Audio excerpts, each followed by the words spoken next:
नमस्कार दोस्तों, स्वागत है आपका अपने चैनल स्टॉकोवेशन प्लस में। दोस्तों आज हम देखेंगे कि राकेश झुनझुनवाला जी ने इस क्वार्टर में वो ऐसी कौन सी कंपनीज हैं जिसके अंदर अपना होल्डिंग परसेंटेज इंक्रीज किया है और वो ऐसा कौन सा एक स्टॉक है जिसके अंदर उन्होंने अपना होल्डिंग परसेंटेज या फिर स्टेक कम किया है। तो शुरू करते हैं। देखिए सबसे पहले ये जो कंपनीज मैं आपको बता दूं, NCC limited, Autoline industry, Dishman Carbonics, Indian hotels corporation, first source solution, Jubilant life sciences, ये वो कंपनीज है जिसके अंदर राकेश झुनझुनवाला ने अच्छा खासा स्टेक अपना इंक्रीज किया है। तो अगर बात करें इन कंपनीज की, ये कंपनी क्या क्या काम करती है, किस सेक्टर में डील करती है, तो स्टार्ट करते हैं एनसीसी से। एनसीसी लिमिटेड का जो फुल फॉर्म है वो है नागार्जुना कंस्ट्रक्शन कॉरपोरेशन लिमिटेड, जो कि आपकी डील करती है रियल इस्टेट के कंस्ट्रक्शन प्रोजेक्ट के साथ, और जो अपना पब्लिक कंस्ट्रक्शन वर्क्स होता है, जैसे आपका पुल है, ब्रिज बनाना, इवन आपका रोड का जो सेगमेंट होता है, इसमें डील करती है।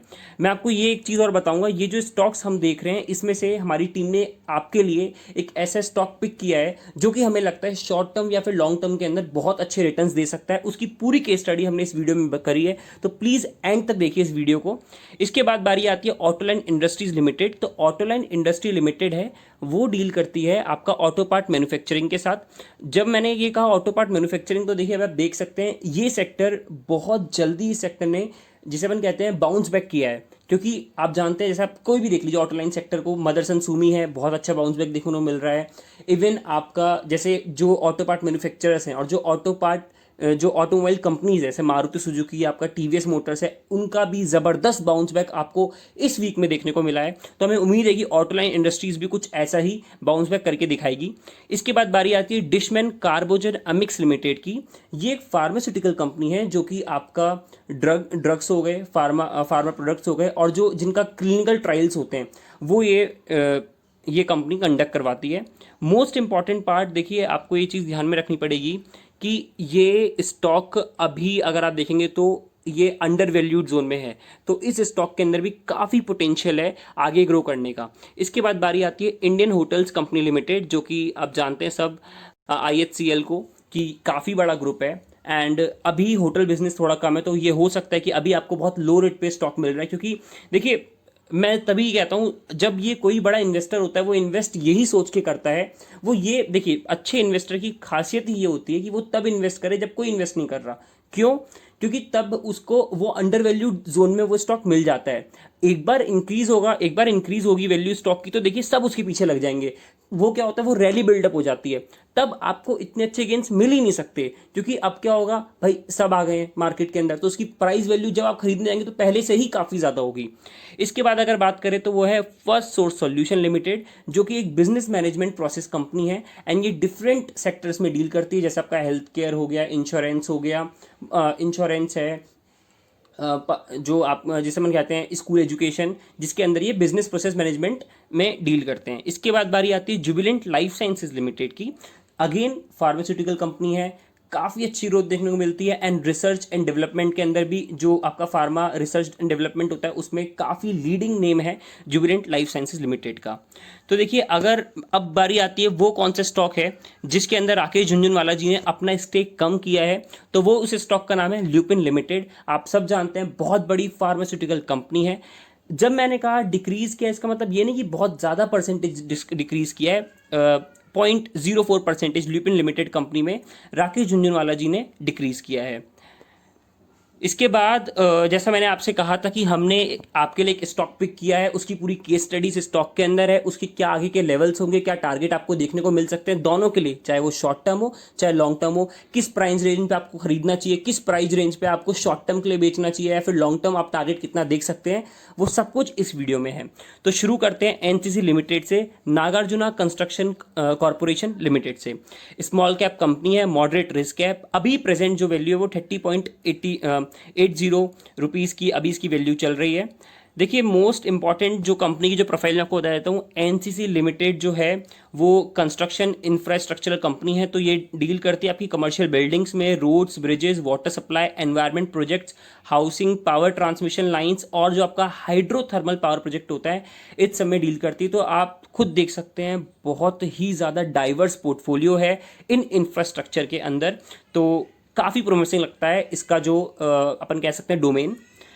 इसके बाद अगर हम इन्वेस्टमेंट चेकलिस्ट देखें तो इंट्रिंसिक वैल्यू जो कि अभी क्या इसकी प्रेजेंट वैल्यू जो इसकी होनी चाहिए वैल्यू उससे कम है या नहीं है, तो जी हाँ, current price is less than the intrinsic value.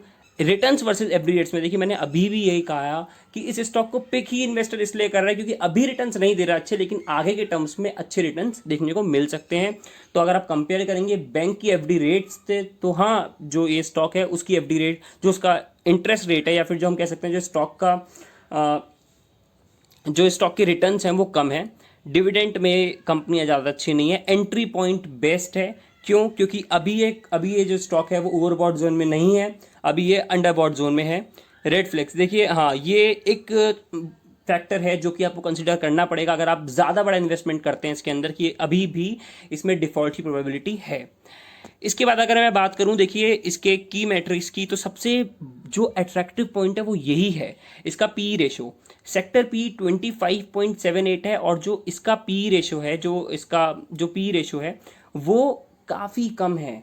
Profit making company है, पी रेशो काफ़ी कम है, तो हम देख सकते हैं पोटेंशियल काफ़ी ज़्यादा है। नॉर्मली क्या होता है, कई स्टॉक्स ऐसे आपको मिलेंगे जो इनका पी रेशो पहले से ही बहुत ज़्यादा इंक्रीज रहता है, तो उसमें ज़्यादा आपको अपसाइड का पोटेंशियल देखने को नहीं मिलेगा। पीबी रेशो की बात करें तो 0.38 है, सेक्टर का पीबी 2.59 है, डिविडेंड यील्ड 0.65% है। मोस्ट इंपॉर्टेंट होल्डिंग ट्रेंड अगर आप देखेंगे तो सबसे बेस्ट जो चीज़ मुझे इस स्टॉक की लगती है कि प्रमोटर्स ने अपनी होल्डिंग बढ़ाई है। आपको पता है कि प्रमोटर होल्डिंग्स कब बढ़ाता है, जब उसको ये लगे कि स्टॉक और अच्छा परफॉर्म करेगा, ये स्टॉक आने वाले टाइम में माइट भी मल्टीबैगर बन सकता है। Low pledge promoting holding is insignificant, decrease. हाँ, म्यूचुअल फंड में इसकी जो होल्डिंग्स है वो डिक्रीज हुई है।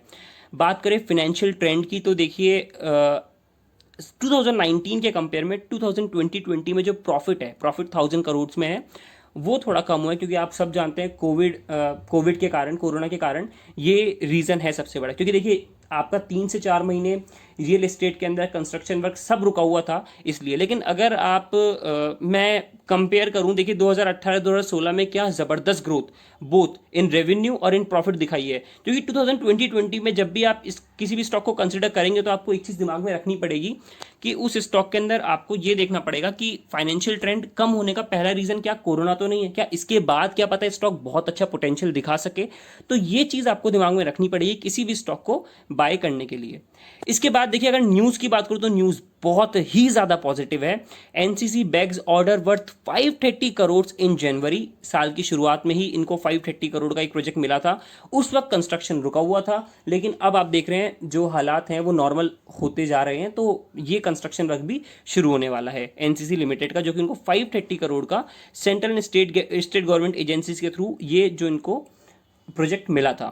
इसके बाद अगर बात करूं, आप सब जानते हैं सबसे बड़ा प्रोजेक्ट हमारा एक तरीके से देश का जो सेंट्रल विस्टा प्रोजेक्ट है, जो कि आपकी संसद बननी है न्यू दिल्ली के अंदर, नया जो पूरा नया संसद भवन बनने वाला है, उसके प्रोजेक्ट में भी इन्होंने बिड किया है, जिसके अंदर बिड इन्होंने Tata project, Larsen L and T, ITD Cementation India limited, Shapoorji Pallonji and company limited, Uttar Pradesh Rajkiya Nirman Nigam limited and PSC project के साथ इन्होंने भी उस प्रोजेक्ट के लिए बिड किया है।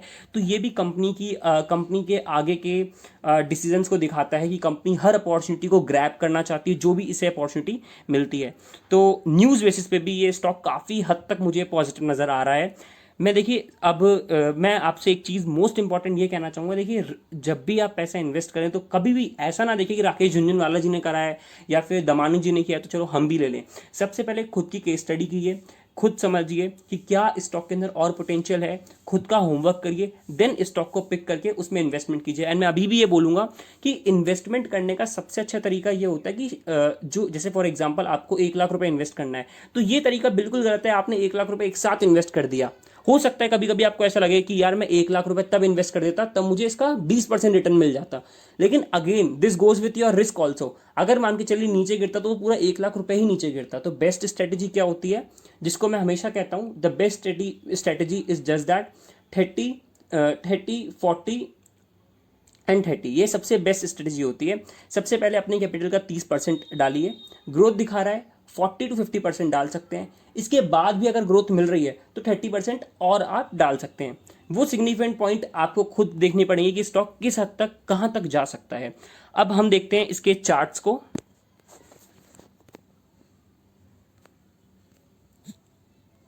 देखिए, अगर हम एनसीसी के चार्ट्स की बात करें तो अगर इसका मैं प्राइस रेंज बाउंड एक्शन आपको दिखाऊं 2-3 महीने से, तो वो इसका ये है 27.50 से लेके 28 के बीच में जब भी ये स्टॉक आए आप बाय कीजिए। एंड शॉर्ट टर्म टारगेट आप रख सकते हैं 30 to 33 रुपीज़ का। तो ये इसका एक प्राइस रेंज बाउंड एक्शन है। अगर मैं आपको short term in the sense BTST के लिए इसके लिए ट्रेड बताऊं तो देखिए, अभी ये स्टॉक जो है वो आपका 30.80 पे लाई कर रहा है। अब यहाँ पे मोस्ट इंपॉर्टेंट पॉइंट क्या आ जाता है, अगर ये स्टॉक ने 30.80 जो आपका 32.50 वाला ये जो पॉइंट है, अगर इसको ब्रेक करा इस स्टॉक ने, तो ये इस स्टॉक को आप देख सकते हैं कि ये फिर 37-40 रुपीज़ के लेवल तक भी जा सकता है। पहले इसको 2 लेवल ब्रेक करने पड़ेंगे, 32.50 का, इसके बाद 35.00 का। ये अगर इसने लेवल ब्रेक करे तो ये स्टॉक आपको 40 रुपीज़ तक भी जाता हुआ देख सकता है। तो मोस्ट इंपॉर्टेंट क्या है प्राइस रेंज बाउंड एक्शन, जब भी 27.50 या 28 के बीच में आपको स्टॉक मिले बाय कीजिए, क्योंकि आप खुद देख सकते हैं इसका पूरा प्राइस रेंज बाउंड एक्शन अगर आप जून से देखें, क्योंकि देखिए अप्रैल में काफ़ी ज़्यादा कोविड के कारण ये स्टॉक के अंदर गिरावट देखने को मिली थी, तब तो जिन्होंने बाय कर लिया था उनकी चांदी हो रही होगी इस टाइम पे, लेकिन अभी भी हमारा इस मौका है इसमें प्रॉफिट बनाने का। तो क्या प्राइस रेंज बाउंड एक्शन है, 27.50 से लेकर 28 के बीच में आए तो बाय कीजिए। शॉर्ट टर्म टारगेट 32.50 से 33 रख सकते हैं, वहाँ सेल कर दीजिए। लॉन्ग टर्म टारगेट मुझे क्लियरली लग रहा है कि 40-45 रुपीज़ के भी लेवल आपको देखने को मिल सकते हैं, जिस अकॉर्डिंग से स्टॉक न्यूज़ के अंदर है। और सिर्फ 1-2 और प्रोजेक्ट इसको मिल जाएं तो मैं मानता हूं कि 35 to 40 का लेवल ये आराम से रीच कर सकता है।